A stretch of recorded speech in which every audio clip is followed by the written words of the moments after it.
आदरणीय दलनायक साहब और कंपनी के सभी गुरु भाइयों के लिए, हेड के लिए 26 जनवरी 2025 गणतंत्र दिवस की बहुत बहुत शुभकामनाएं। आप सभी जानते हैं कि हमारा देश आजाद तो हो गया था 15 अगस्त 1947 को, लेकिन संविधान जो लागू हुआ वो हुआ 26 जनवरी 1950 को। तो इतना समय क्यों लग गया? क्योंकि हमारा जब देश आजाद हुआ उस समय ब्रिटेन में 1946 में द्वितीय विश्व युद्ध चल रहा था। तो उस समय ब्रिटेन की प्रधानमंत्री थे विंस्टन चर्चिल और चुनाव भी होने वाला था। तो विपक्ष में जो लीडर थे वो थे एटली साहब। तो एटली साहब ने वादा किया कि अगर भारत हमारा साथ देगा तो हम भारत को आजाद कर देंगे। तो हुआ ये कि उस समय जर्मनी ने लंदन पे करीब 15 दिन तक बहुत बमबारी की, तो लंदन को बहुत नुकसान भी हो गया और आर्थिक रूप से ब्रिटेन कमजोर भी पड़ गया। तो उन्होंने 15 अगस्त 1947 को देश को आजादी देने की घोषणा कर दी। देश आजाद हो गया, लेकिन हम लोग सत्ता संभालते कैसे? हमारे पास तो कोई अपना संविधान ही नहीं था। तो संविधान नहीं होता है तो सत्ता संभाल भी नहीं पाते हैं। तो ब्रिटेन से 3 सदस्यीय भारत आए, जो इसको हम लोग कैबिनेट मिशन के नाम से जानते हैं, जिनमें क्रेप्स, अलेक्जेंडर और लॉरेंस 3 महान बोध है राजनीतिक जो कुछ बिल्कुल विशेषज्ञ थे।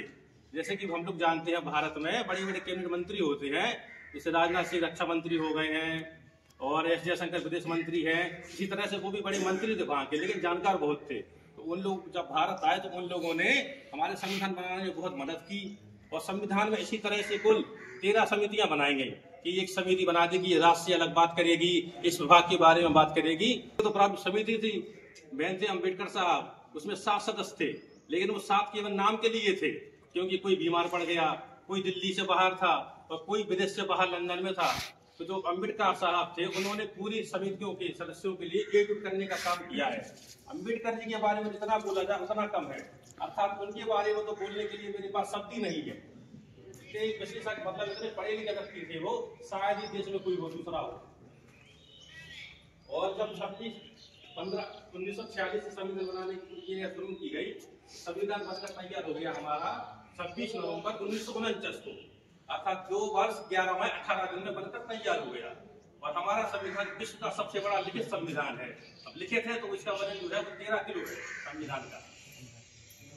अब जब संविधान 1949 में बनकर तैयार हो गया, इसको लागू किया 26 जनवरी 1950 को। तो बात यह आई कि इसको 2 महीने लेट क्यों किया गया? तो दिसंबर 1929 में कांग्रेस के लाहौर अधिवेशन में, अधिवेशन मतलब कांग्रेस की हर समय में एक वर्ष में एक बार मीटिंग होती थी, उसे अधिवेशन कहा जाता है। तो दिसंबर 1929 में उनकी अधिवेशन हुआ।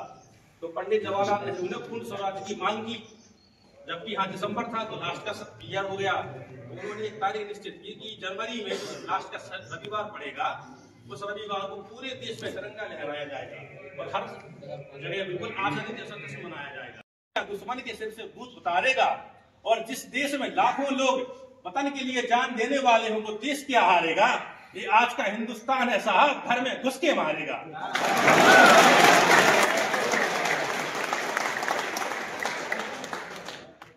और हमारे जो भाई आगे तैयारी कर रहे हैं, पढ़ना लिखना चाहते हैं, वो भी मोटिवेशन होते रहे, उनके लिए भी हरिवंश राय बच्चन की एक छोटी सी कविता है।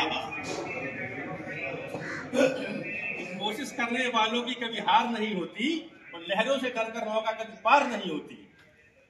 कोशिश करने वालों की कभी हार नहीं होती और लहरों से डरकर नौका कभी पार नहीं होती। कि नन्ही चींटी जब दाना लेकर चलती है 100 बार वो फिसलती है। कोशिश उसकी आखिर बेकार नहीं होती और लहरों से डरकर नौका कभी पार नहीं होती।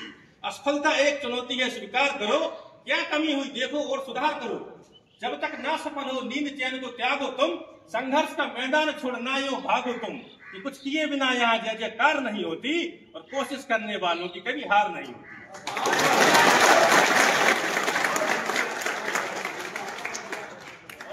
जिन भाइयों सरकारी नौकरी कर रहे हैं, जिनकी शादियां अभी तक नहीं हुई हैं, उनके लिए छोटी देकर गुलाब का फूल कह गया टोकरी वाला, देकर गुलाब का फूल कह गया टोकरी वाला, तुम करते रह जाओगे एक तरफा मोहब्बत, उसे ले जाएगा सरकारी नौकरी वाला।